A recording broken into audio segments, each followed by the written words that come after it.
Hello everyone, how are you all? I just hope that you are doing super duper amazing. So guys यार, एक जो CA foundation में बहुत ही repeated सवाल आता है स्टूडेंट्स का, जो कि है कि सर हमें फाउंडेशन में लॉ के पेपर को कैसे लिखना चाहिए, वहां पर हमें कॉन्फिडेंस नहीं आ रहा है। So guys, without wasting any time I will tell you that what you need to do so that आप लोगों का ये अगर लॉ का डर है तो वो पूरा तरीके से एकदम कंप्लीटली निकल जाएगा।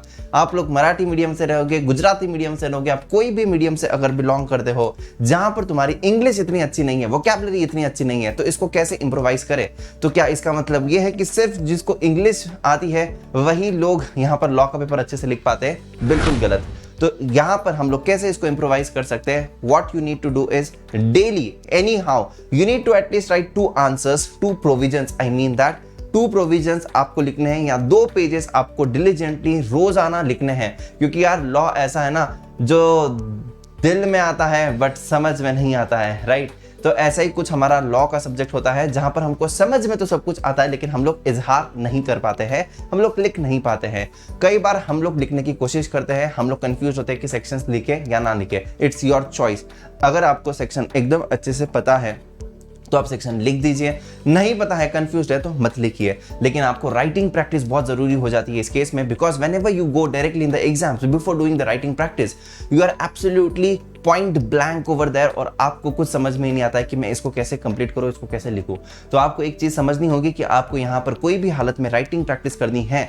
राइटिंग प्रैक्टिस से क्या होगा, आपके जो भी टेक्निकल वर्ड्स है आपके वो लैंग्वेज में आते रहेंगे। आपको इंग्लिश नहीं आती है, आपका इतना फ्लुएंसी नहीं है, वो over the period of time increase होगा। आप एक ही दिन में तो यहाँ पर इंग्लिश सीख नहीं जाओगे, एक ही दिन में एकदम अच्छे वोकैबुलरीज तो यूज नहीं कर पाओगे। आज अगर मुझे भी कोई बोल देता है कि मुझे कुछ चीज बहुत ही हाई फाई इंग्लिश में बोलनी है, अगर मुझे इंग्लिश के वो वर्ड्स ही नहीं पता है तो शायद मैं नहीं बोल पाऊंगा।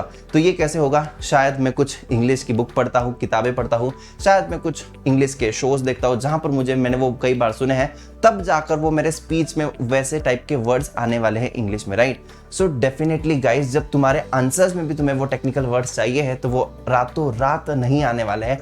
आपको उसकी भरपूर प्रैक्टिस करनी पड़ेगी and definitely trust me that whenever you are going to do that practice, absolutely आपका यहाँ पर बहुत फायदा होगा। आज अगर आपको लगता है कि मैं सिर्फ 50 कैसे तैसे स्कोर कर दूं, तो let me tell you guys, आप लोग अगर ये प्रैक्टिस करते हो for 2-3 months from here, so definitely guys I will bet you that आपका 60-70 के ऊपर तो जरूर आ सकता है अगर आप लोग राइटिंग प्रैक्टिस करते हो तो। Otherwise there is of no use. मतलब कई बार हम लोग हार्ड वर्क तो कर लेते हैं लेकिन स्मार्ट वर्क नहीं करते हैं। हमने पढ़ाई कर ली लेकिन लिखने की प्रैक्टिस नहीं करी, वो सारा सब कुछ वेस्ट हो जाएगा। तो जब भी आप लोग कुछ पढ़ाई करते हो तो उसके साथ साथ आपको स्मार्ट प्लानिंग की जरूरत होती है। सिर्फ पढ़ने से कुछ नहीं होगा, राइटिंग प्रैक्टिस करो, everything would be easy for you, trust me and tell me. अगर आपको फायदा होता है तो 15 दिन बाद फिर से आइएगा और यहाँ पर कमेंट कर दीजिएगा, ठीक है? और अगर आप पहली बार इस चैनल पर आए हो तो जरूर इस चैनल को सब्सक्राइब कर दीजिएगा। बहुत सारे आपको टिप्स यहाँ पर मैं बताते रहूंगा, चाहे वो मोटिवेशन से रिलेटेड हो, चाहे वो सब्जेक्ट से रिलेटेड हो, चाहे वो कुछ भी हो, लाइफ से रिलेटेड हो। So here I am going to help you guys over here. Thank you so much, bye bye and take care.